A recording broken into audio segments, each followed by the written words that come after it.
नववर्ष 2026 पर बनी के लोगों को एक ख़ास तोहफ़ा मिलने जा रहा है, वो है स्मार्ट मीटर के रूप में।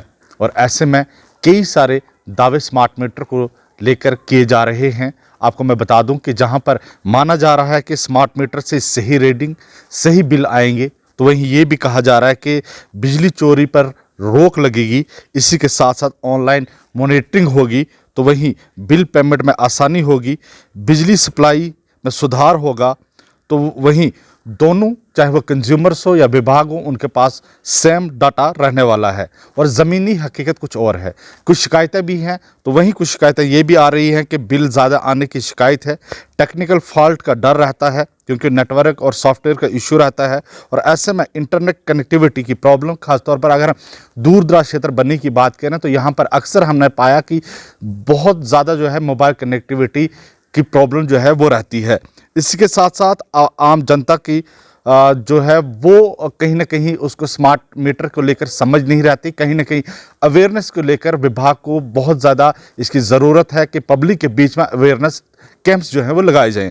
तो वहीं पब्लिक के बीच में डिस्कनेक्शन का डर भी जो रहता है, और अक्सर ये सवाल लोगों के मन में है कि जैसे ही हमारा पेमेंट जो है, जो जितना भी वहाँ पर बिल होगा वो ख़त्म होगा, और ऐसे में बिजली जो है वो डिस्कनेक्ट हो जाएगी। इसी के साथ साथ स्मार्ट मीटर को लेकर सरकार का ये भी दावा है कि इन फ्यूचर में बिजली में काफ़ी ज़्यादा जो है सुधार आने वाला है। लेकिन अगर हम जम्मू कश्मीर की बात करें, जम्मू कश्मीर सरकार का इस स्मार्ट मीटर को लेकर कई सारी बातें जो थी वो इलेक्शन के कबल सामने आई, लेकिन बाद में उन्होंने खुद यू टर्न ले लिया। और इसी पर हमारे साथ आज बातचीत के लिए फॉर्मर एमएलए बनी जीवन लाल जी हैं। ये बात कर लेते हैं इनसे भी, और जानेंगे ये भी कि आवाम को स्मार्ट मीटर से कितना फ़ायदा होने वाला है। और कुछ ही दिनों के बाद, इस नववर्ष 2026 के कुछ ही दिनों के बाद जो है बनी के जनता को सौगात मिलने जा रही है।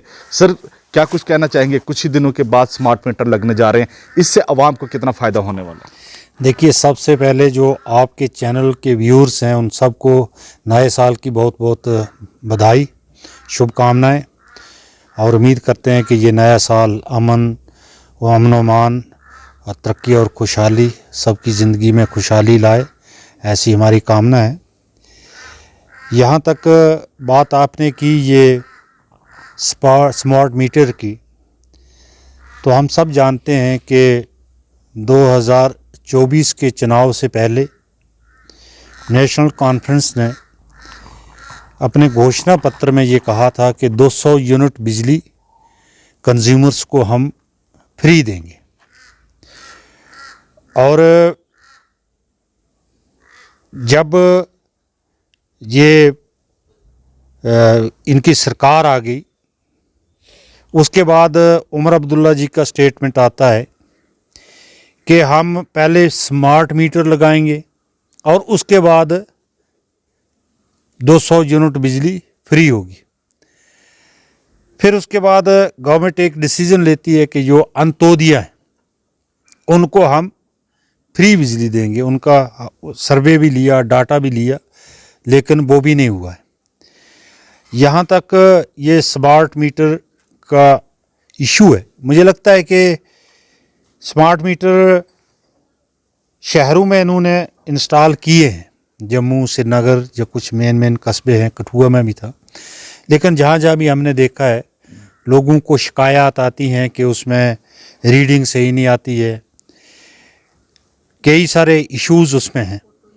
हम ये नहीं कहते कि आप स्मार्ट मीटर मत लगाएं, लेकिन आप कह रहे हो कि स्मार्ट मीटर लगने से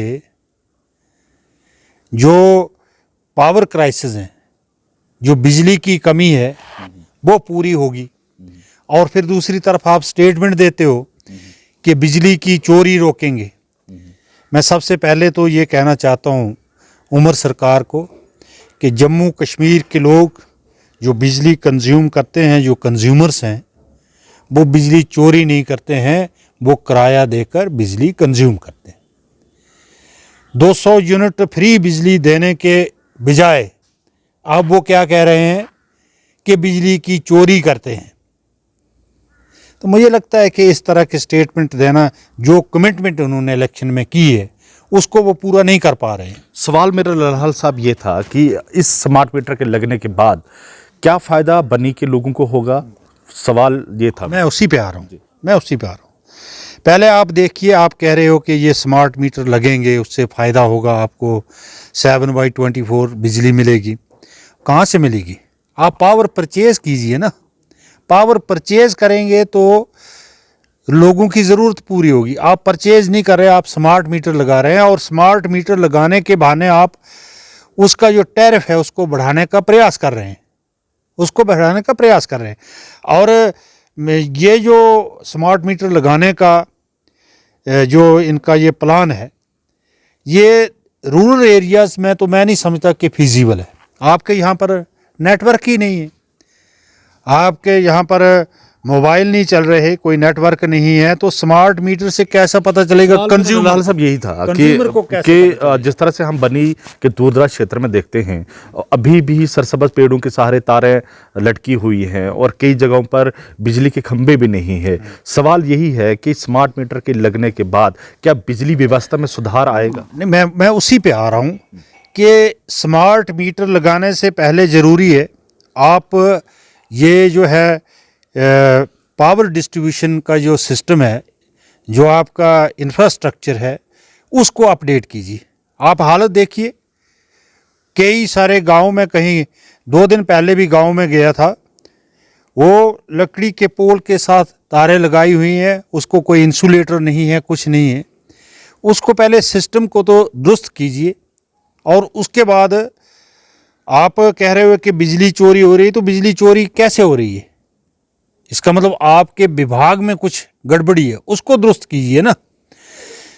स्मार्ट मीटर लगाने का फ़ायदा तब है जब आपका सिस्टम पूरा सही है, आपके जहाँ तारों का, पोल का कोई इशू नहीं है। ट्रांसफार्मर डैमेज होते हैं, आपका 1-1 महीने के बाद ट्रांसफार्मर आता है, किराया पूरा चढ़ जाता है, तो ये चीज़ें सारे दुरुस्त करने की ज़रूरत है। मैं कहता हूँ कि सबसे पहले इस डिपार्टमेंट को, और ये जो आपका पावर सप्लाई सिस्टम है, इसको चुस्त दुरुस्त कीजिए, और उसके बाद स्मार्ट मीटर के बारे में सोचिए। और स्मार्ट मीटर लगाने से पहले लाल साहब, लोगों को हम विश्वास में लेने के लिए ज़रूरी क्या है? ज़रूरी ये है कि उमर सरकार जो उन्होंने वादा किया है, चुनावी वादा, कि हम 200 यूनिट बिजली फ्री देंगे, मुझे लगता है वो 200 यूनिट फ्री बिजली देते हैं कंज्यूमर्स को, उसके बाद ये स्मार्ट मीटर का डिसीजन लें तो वो अच्छा रहे। लाल साहब, मुझे लगता है कि वो एक सियासी नारा था, शायद उमर अब्दुल्ला साहब ने उसके बाद ये कहा भी कि कई सारे मैनिफेस्टो में इस तरह की बातें की जाती हैं, लेकिन अगर हम ज़मीनी हकीकत की बात करें तो बनी क्षेत्र में कई सारे ऐसे इलाके में हम जाते हैं, लोग बिजली के बिल को लेकर काफ़ी परेशान रहते हैं, और अक्सर उनका जो बढ़ता हुआ किराया है उससे परेशान है। और जगह जगह हमने देखा, जब जब कैंप्स लगते हैं, लोग बिल लेकर आते हैं कि हम घर में बहुत कम बिजली कंज्यूम करते हैं, लेकिन उसके बावजूद भी हमें बिजली के बिल जो है काफ़ी ज़्यादा आ जाते हैं। लेकिन इस बीच क्या स्मार्ट मीटर्स उन लोगों के लिए कोई राहत की सांस लेकर आएगा, कोई राहत लेकर आएगा? क्या समझते हैं? मुझे लगता है जो मीटर्स लगाए हुए भी हैं लोगों ने, लेकिन जो स्मार्ट मीटर का कंसेप्ट है वो देहात के एरिया में सक्सेसफुल होना मुश्किल है। और मुझे लगता है इससे पहले वही काम करें, वो जो इनका जो है डिस्ट्रीब्यूशन सिस्टम, उसको अपडेट करें। आपके पास, इनके पास स्टाफ नहीं है, इनके पास ये वर्कशॉप्स नहीं है। अभी सर्दियों का सीज़न आने वाला है, जब बर्फ़बारी होगी, रोड बंद होंगे। मैंने बड़ी बार कहा कि यहाँ पर 20-25 ट्रांसफार्मर बनी में और 20-25 ट्रांसफार्मर मछेडी लोहाई मलार के इलाके में स्टॉक करके रखने चाहिए, ताकि एमरजेंसी जहाँ भी ज़रूरत पड़े। ये तो, इसमें तो कोई मुश्किल काम नहीं है। अगर 20-25 ट्रांसफार्मर यहाँ पर रेडी रहें तो जब भी ज़रूरत पड़े, जहाँ भी रिप्लेसमेंट करनी हो सकता है, वो नहीं कर रहे। आपके पोल नहीं है, तारे नहीं हैं, और जो बीपीएल लोग हैं, गांव में बिजली कितने 2-3 घंटे जलाते हैं लोग, 2-3 घंटे जलाते हैं, उनके बिल भी बराबर आते हैं। जिनके 3-3 मंजिल मकान हैं, उनके भी बिल बराबर आते हैं।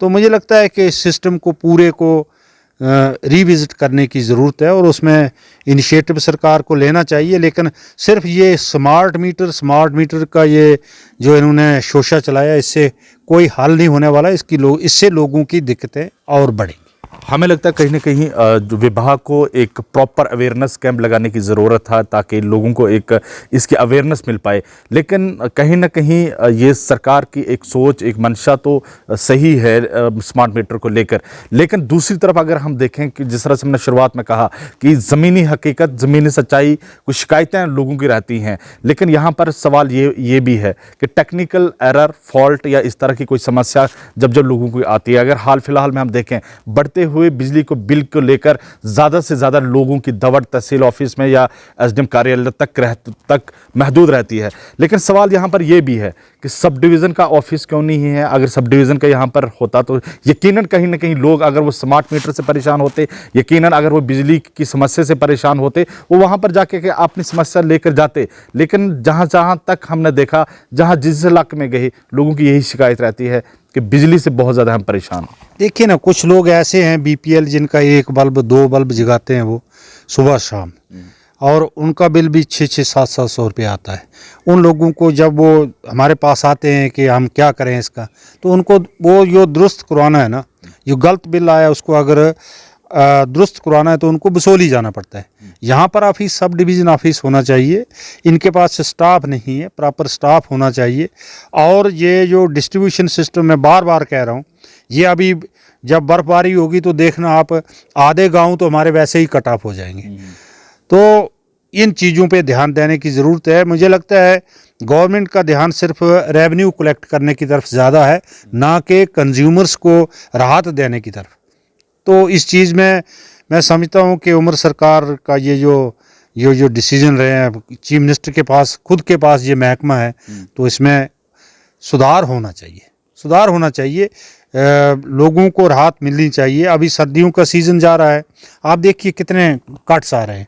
मुझे नहीं लगता कि कोई 8 घंटे भी दिन में, 24 घंटे में से 8 घंटे पावर सप्लाई नहीं है, तो लोगों को बड़ी मुश्किलात हैं। उन चीज़ों को ध्यान दें। बिजली परचेज़ नहीं कर रहे हैं, पावर परचेज़ नहीं कर रहे हैं, और फिर कहते हैं हम 7/24 देंगे। कहाँ से देंगे? आपके पास पावर ही नहीं है, वहाँ से परचेज़ करेंगे तो दे पाएंगे। तो मुझे लगता है कि इसमें लोगों की परेशानियां और बढ़ेंगी।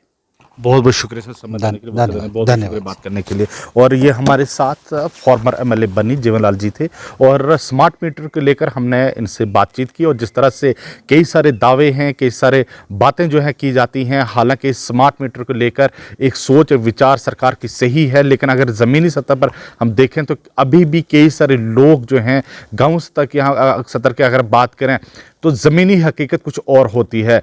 लेकिन हमेशा हमने बात की है सब डिवीज़न को लेकर के, अगर आपने सब डिवीज़न का दर्जा दिया है तो कम से कम फुल फ्लेज सब डिवीज़न दे दीजिए, ताकि सभी प्रकार के कार्यालय यहाँ पर फंक्शनल हो, ताकि लोग अपनी समस्या को लेकर वहाँ उस कार्यालय में जा सकें। हम देखते हैं कि अगर फॉरेस्ट का सब डिवीज़न की बात करें तो बनी का बसोली है, तो वहीं डुग्गन और ढग्गर का बिलावर है। इसी तरह से पीएमजेएस का भी सेम हाल है। तो वहीं बिजली विभाग की अगर बात करें तो उसका सब डिवीज़न कार्यालय भी बसोली के अंतर्गत ही अभी आता है, लेकिन कहीं न कहीं इससे लोगों की परेशानियां मजीद बढ़ जाती हैं।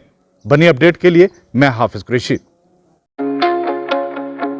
अब घर बनाने को लेकर नहीं रहेगी आपको कोई फिक्र, क्योंकि प्रो बिल्डर बनी बनाते हैं घर बनाने के लिए मजबूत ईंटें, hollow blocks, tiles, fencing poles और घर बनाने के लिए हर तरह के कंस्ट्रक्शन मटेरियल। यहाँ आपको मिलेगा भरोसा, क्वालिटी और सॉलिड स्ट्रक्चर का वादा। तो छोड़िए सारी टेंशन और बनाइए अपने सपनों का घर सिर्फ प्रो बिल्डर बनी के संग, जिनका पता है बनी भद्रवाह रोड नियर आसो ब्रिज। ज्यादा जानकारी के लिए अभी कॉल करें 9906763071 पर।